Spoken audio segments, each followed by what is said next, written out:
Previously on MinceRaft. Okay, come here, guys. You, mate. This is where we have the cow farm, obviously. There's no manual reset for it. I'm not sure if I can make a manual reset for this. It'd probably be a lot more complicated. I could probably figure it out now because I've gotten slightly better with redstone. Come here. Perfect. What's up, everybody, and welcome back to MinceRaft. Today I'm going to be doing something very, very special. I mentioned in my last episode that I'm going to start doing more traps and actually finish the tutorials for the top 10 traps videos. And for those of you clicking off of that video and coming to see this right now, here it is. I'm going to show you guys how to make the Mangler. I recreated it in my survival server that I play on. The server is called MinceRaft. I do a series. I don't know. It's not really scheduled, but I try to make it as frequent as possible. And I recreated the Mangler in this, and I actually made it better than ever. I used to have to manually reset and everything, and obviously this is like, I could obviously make this like stone, this. Oop. That's what I get for having a fucking efficiency 4 pick. And what happens is you go over here, those close you in, clock ticks, which makes these dispensers fire out like arrows or some shit, you know. Arrows are probably the best thing for you to actually kill someone, and that's essentially the trap. It just closes in on you and keeps firing the things, and then it resets on its own. It stops the clock by itself, and this is all the redstone wiring I did. There's underground redstone wiring as well that I'll get to later, but right now I want to explain how this entire thing works right now. I'm actually just going to break a lot of what's concealing it right now. Just get rid of all this cobblestone that you don't need to see right now. What'd I just do? Oh, okay. I was wondering because what happened is since this is a pressure plate, something fell on it and triggered it. So I was like, what's going on? Essentially, what happens is this the pressure pad gets pressed, which makes a charge go here, which also makes it go all the way around here, which powers this block, which unpowers this redstone torch, which is powering all these repeaters, which is constantly making the piston blocks go up, which is blocking the dispensers from view. Now, when this happens, I'm actually just going to break this as a demonstration. I don't want it to fully go off. As you can see, it goes down and opens up and it starts shooting. As well as this, it triggers this wire, which goes this way, all the way up here, which activates this redstone repeater, which makes the piston go forward with a block there, which traps the player inside. Hopefully, if like they're actually moving forward at the time that happens. Same thing with the other side. It just branches off this way, it goes wires into this, and it closes that way. Then what happens is this is where things start to get a little bit complicated. The wire gets sent all the way over here, which gets sent over there first. Actually goes to this at the same time.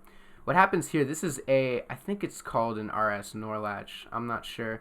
All that I know is that we used this in our zombie spawner, and I took the design and I used it to time this to make this go long enough to like fire enough arrows to kill the player.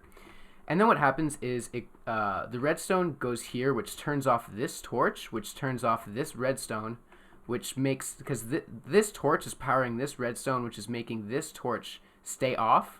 So when this gets powered here, it turns this one off, which turns this on. Now what this torch does is it powers this for a long time. It powers this so that it all goes around until the torch gets turned off by this again. And the reason why this torch just doesn't go off is because this locks it in place by powering this wire up here, which goes back down and once again keeps this one off. So it latches it, which I'm pretty sure is why it's called the RS NOR latch.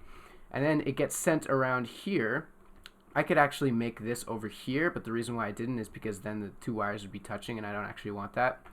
And once it goes all the way around here, once it gets to this, it'll keep this powered.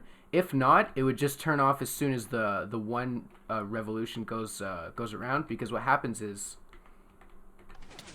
it goes and then it powers it all the way around, having it go here keeps it powered. Otherwise, it would have stopped being powered right there. So having this go out here keeps it powered. Then what happens is once it fully comes all the way around here, it turns this torch off, which turns off this light, this power up here, turning this torch back on, which locks it in place because this turns back on, turning off this torch. Then what happens is it starts turning off slowly, and then once it finally gets to this and turns this off, it actually turns off the whole contraption. Now what happens right now is once you hit the trap, which sets off the clock, over here we have a pulse limiter. This is Dard showed me how to make this like 8 months ago almost. I could actually pinpoint exactly like when he taught me this because it was maybe a month before I released my top 10 traps video, which was 7 months ago, which means 8 months. Awesome. So what this does is you can send as long of a charge as you want to this. You can send a permanent charge to this, and it's still only going to send a charge as much as long as this repeater is. Because what happens is there's this torch that's continually powering this block, which goes over this, which turns off this torch. This torch powers all of this, but right now it's not. So then what happens is when this gets powered, it powers this block as well as turning off, it powers this block, which turns off this torch and powers this redstone repeater.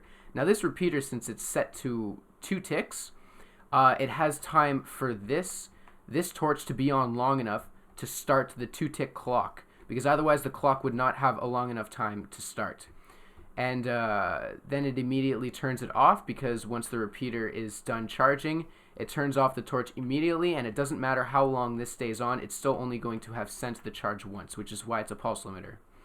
And then once it sends to these two, this block right here, it actually stops the clock after everything finally is done, because right now it's permanently closed. It's permanently closed right now because of this. Now what happens is when the first time that the trap is sprung, it gets sent a charge all the way around here, which opens it up. It opens it up like that, which allows this wiring to actually fully connect, which allows the clock to actually set off. The way that the clock looks when it's set off, hold on, I have to set off the pulse limiter itself. You can't just like power it randomly. 1 second. Oops. Okay, so what happens is once this gets powered, I'm actually going to break this. Once this part gets powered, it starts the clock. Because since these both have the same timing, when this gets charged, this one stops being charged at the same time, and it's a constant loop.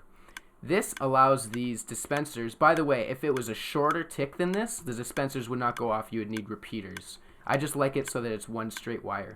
It allows for it to be a bit more compact.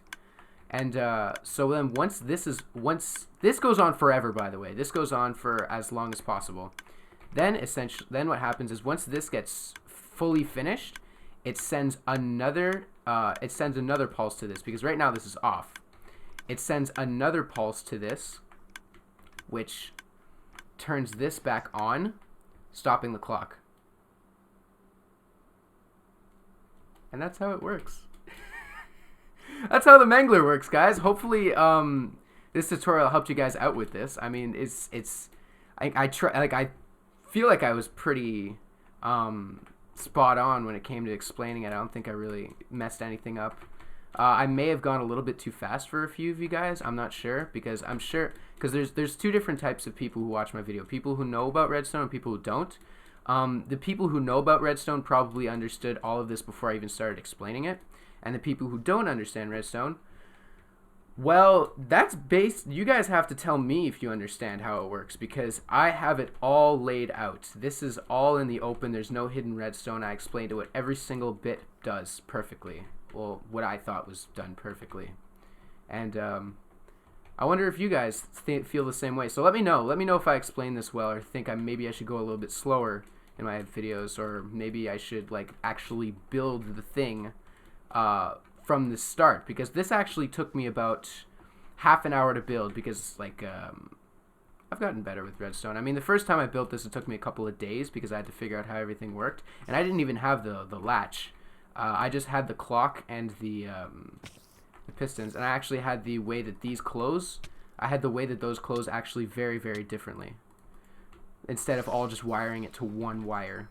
Because right now, this is the simplest way that I could find, because, well, not that I can find, that I could come up with, because I actually, this is like, you probably won't find videos of this trap on YouTube, because, I don't know, I made it, like, just, anyway, but, it's, the way that it is it's all connected to one wire, and that one wire is all connected to this, and the way that I had it before was a lot different. I find that this way is a lot better, though. It's significantly better.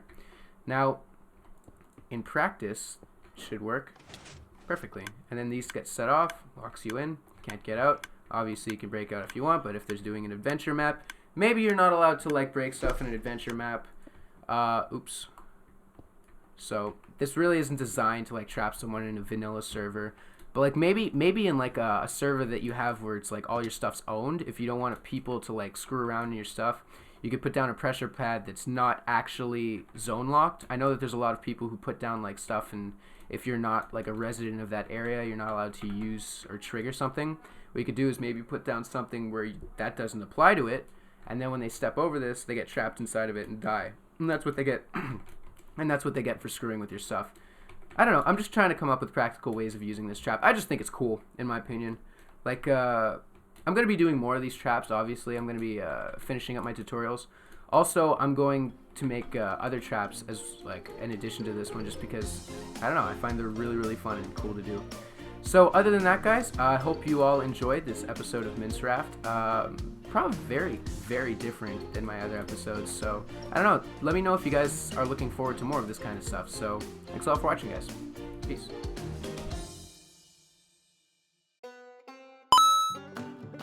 What I'm actually going to be doing is finishing my metro, the tunnel. And I already, as you can see, I already did one side. This was a pain in the ass, though. This corner right here, I accidentally, like, let it go too far. Awesome. Oh, fuck! Yee! Okay, glitch munch. Click. Does that fix it? Click. Does that fix it? Well, no, try to explain it.